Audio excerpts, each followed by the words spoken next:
Every year we see players break out into stars, and every once in a while some of those players happen to be second-round picks such as Nikola Jokic and Draymond Green. I believe the next second-round pick who could possibly break out will be Santos, who was selected with the 55th pick in the 2022 NBA Draft by the Golden State Warriors. At just 19 years of age, Guy has already been drawing comparisons to Luka Doncic. But the question is, if Guy is so good, then why was he selected 55th overall and not in the first round? Let's go back to the 2021 season where Guy was playing in the Brazilian First Division for 123 Minas, which is a Brazilian basketball club.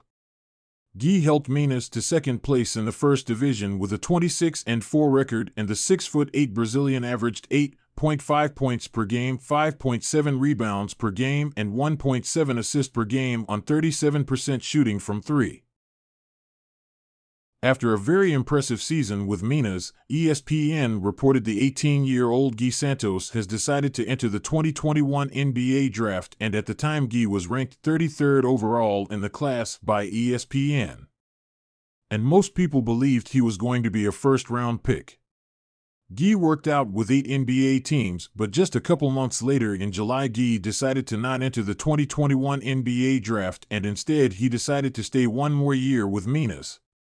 Unfortunately, Guy would see his stock fall, which was very weird because Minas would finish the year 25-7 while Guy put up very impressive stats, and he averaged 10.5 points per game, 5 rebounds per game, and 1.9 assists per game on 43% shooting from the field.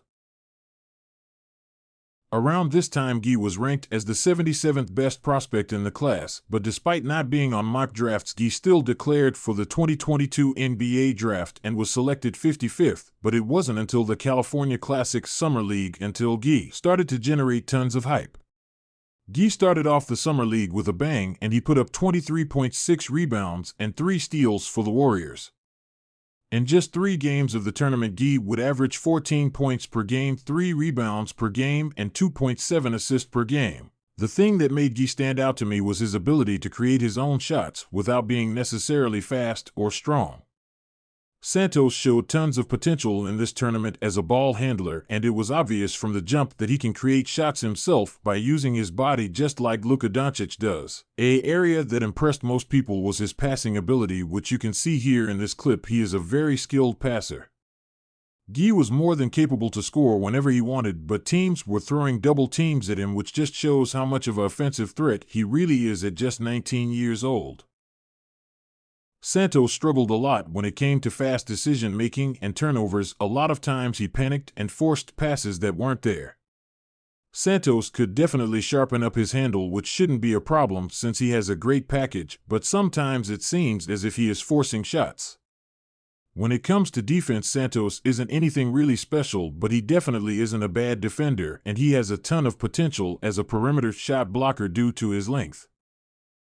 As of now, Guy is with the Warriors, but it is unknown if he will be sent back to Brazil before the season starts or sent overseas to develop, or if the Warriors will sign him. Either way, the Warriors will still hold the rights of Guy Santos, so if he is sent to Brazil or overseas to develop, they can call him back to the team if they want to. If Santos continues his rapid development, I 100% believe he will be contributing to an NBA team in the future. At 6 feet 8 inches and so young, it's not every day you see someone who can score like Guy does and use their body like Guy does. He is such an interesting prospect due to his offensive game, and hopefully in the future we will see Guy in the NBA.